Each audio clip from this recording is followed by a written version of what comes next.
de Papo com Cidinha, desta vez ainda falando do 13 de maio. E desta vez estamos com a professora Vânia, uma negra que vai abordar conosco esta questão.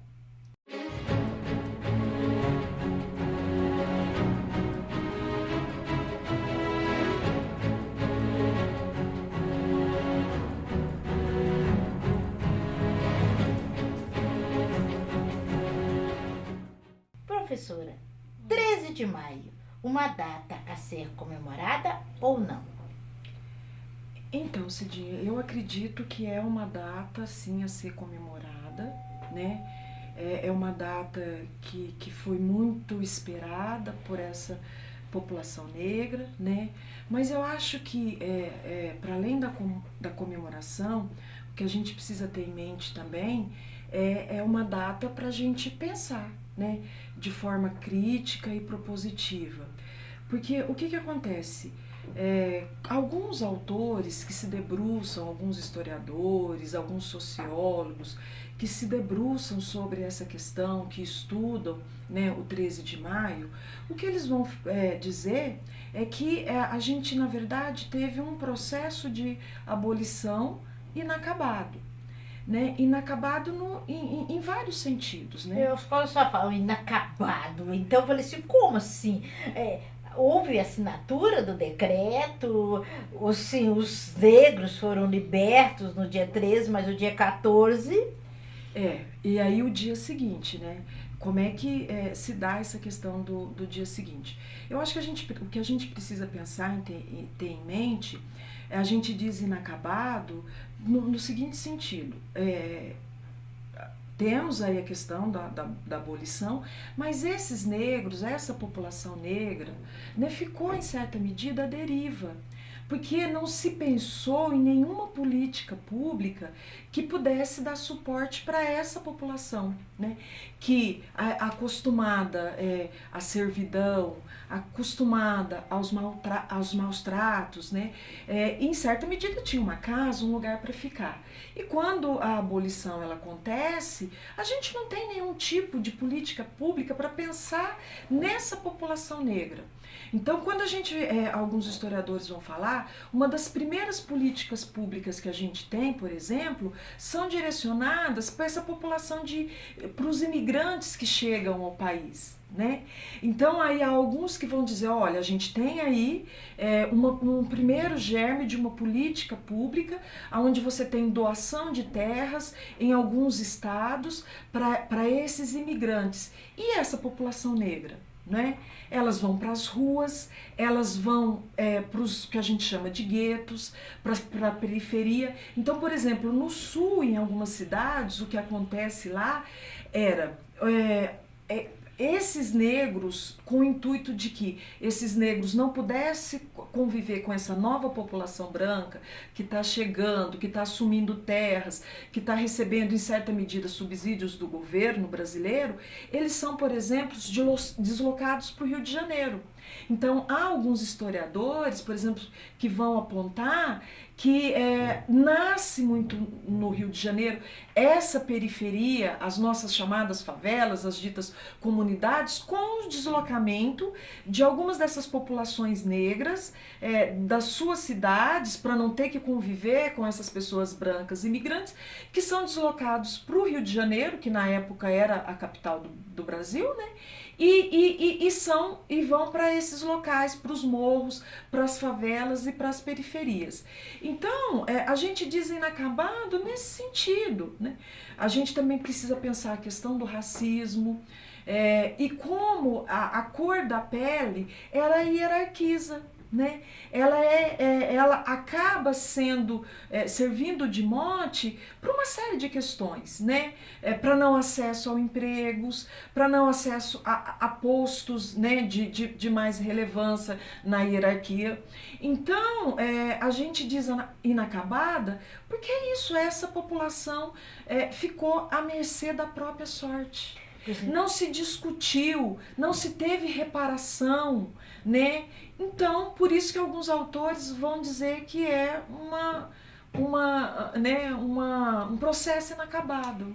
à mercê da própria sorte. À O mercê negro da continua ainda à mercê da própria sorte? Eu acho que a gente tem alguns avanços interessantíssimos, né? Que apesar de todos os problemas que a gente tem com esse processo de eugenia, com a história do colorismo, né? E várias outras questões com o racismo, a gente tem nos movimentos negros, que eu acho que é muito importante destacar, né? Toda uma mobilização, né?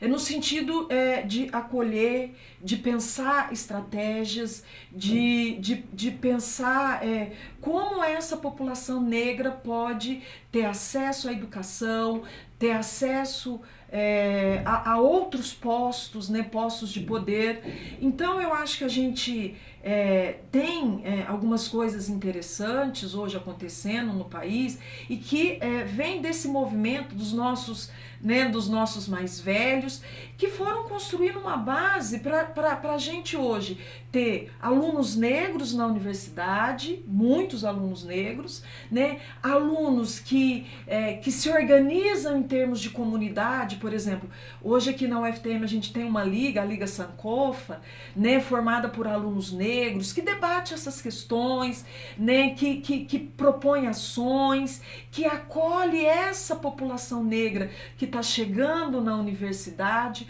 então que é um espaço de comunidade, de acolhimento para esses alunos, de estudo, de proposta de atividades de extensão. Então as coisas estão mudando, não na medida que a gente gostaria, né, no tempo que a gente gostaria, mas a gente tem uma reitora negra, né, então eu acho que isso, e não só uma reitora negra, mas uma reitora com um olhar para essas causas, para as causas da inclusão de uma forma geral. Então eu acho que temos novos ares, né, na universidade. Eu acho que a gente, há quem diga e faça uma crítica, né, a essas políticas identitárias, mas eu acho que a gente tem alguns avanços que precisam ser comemorados. Não com a velocidade que a gente queria, evidentemente. A dívida que o Estado contraiu junto à comunidade, à população negra, ela está pagável ou ainda continua grande? Olha, é uma dívida que não se paga, Cidinha. Mulheres negras sendo estupradas, tendo seus filhos retirados dos seus braços, essa dívida é impagável, né? Famílias negras sendo desestruturadas por conta desse racismo, né? Não tem como pagar. É impagável. Dinheiro nenhum, cotas não reparam, né? As cotas, né? Ações afirmativas não é possível reparar. Não é possível reparar porque não é só na ordem de atos e ações, mas tem todo um processo de subjetivação, um processo, uma simbologia que mexe com a estrutura dessas pessoas, né? Que mexe com o subjetivo. Então, não tem como pagar. Não tem, acho que dinheiro nenhum dá conta, né, de você ter, por exemplo, falar para o seu filho, olha, no Rio de Janeiro, alguns amigos, você sai, se a polícia te abordar, a primeira coisa que você faz é levantar suas mãos. Sai com os documentos. Eu me lembro de uma entrevista da Marieta Severo, a Marieta Severo, uma atriz, e ela contando, né, que ela tem o Chiquinho, que é negro, né, e uma outra neta branca, e aí ela dizendo, né, na época quando o Rio estava passando por forte intervenção, né, aquelas questões todas terríveis no Rio, e aí ela conta para um jornal, dando uma entrevista, que a preocupação dela era com o neto, né? A preocupação era com esse ente familiar que era negro, que usava um cabelo rastafari e que se a polícia, que tinha todo o fenótipo, todas as características de humilhante para essa polícia. Né? Então ela conta de dizer, olha, solicitar ele, que ficasse atento, que não saísse sem documento. E aí ela diz, algo que eu não falei pra minha neta. Mas todo esse cuidado com ele, eu precisei ter. Então, assim, e é isso, os nossos meninos, a gente vê a todo momento sendo hostilizados, tapas na cara. Recentemente a gente teve aí um policial dando um tapa na cara de um adolescente negro.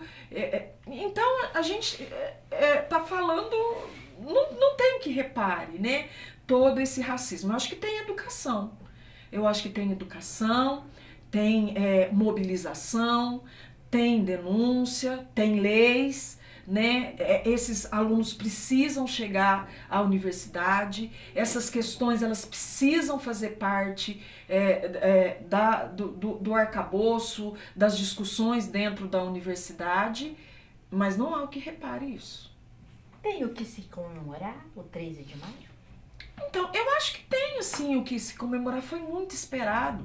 Nós fomos um dos últimos, né, com relação a essa questão da abolição da escravidão aqui, se é que a gente pode chamar que houve uma abolição ou não, né?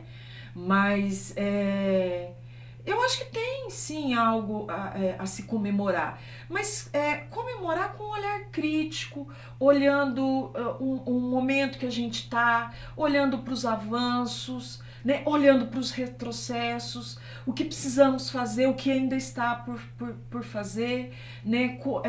A universidade ela precisa olhar para esses alunos negros que estão chegando nos diversos cursos, precisa acolher esses alunos, né? Esses alunos precisam ter espaços, essas demandas, estas pautas, elas precisam fazer parte, serem temas e fazerem parte dos nossos programas de pós-graduação, como aqui a pós-graduação em educação, né? Então, nós precisamos ter mais autores e autoras negras fazendo parte dos nossos currículos, sendo livros da bibliografia básica aqui dos nossos cursos. Então a gente tem muito que avançar ainda, muito. Mas há um movimento bastante interessante, né? Não é na velocidade que a gente gostaria, como eu disse, mas eu acho que para comemorar, mas sempre com esse espírito de luta renovado. Professora, resumidamente, nosso tempo está acabando, eu gostaria que a senhora fizesse uma síntese do 13 de maio, a importância dele e o que comemorar ou não comemorar para principalmente a população negra. Então, eu sou da área da educação e a gente tem, uma data simbólica que precisa ser comemorada, mas a gente diz que o 13 de maio é todo dia, né? Esse processo de luta.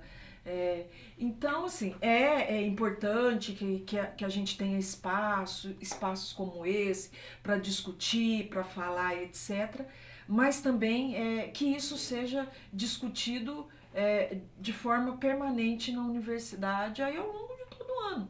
Né? A gente faz muito uma crítica que a gente fala pedagogia das datas, né? na educação. Né? Mas, assim, a gente precisa ter espaços para discutir essas questões na universidade, espaços permanentes, né?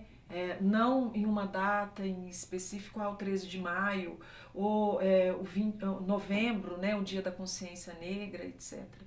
Eu acho que a gente não educa só com essa pedagogia das datas. Eu acho que é preciso mais, a gente precisa de espaços de discussões que se coloquem permanente aí ao longo do processo. Talvez com uma culminância aí no 13 de maio ou né, no dia 20 de novembro. Mas eu acho que é importante nesse sentido. De Papo com Cidinha falou com a professora Vânia, do curso de Matemática aqui da Universidade Federal do Triângulo Mineiro, sobre um assunto muito importante e que você deve estar e ficar atento quanto a ele, o 13 de maio.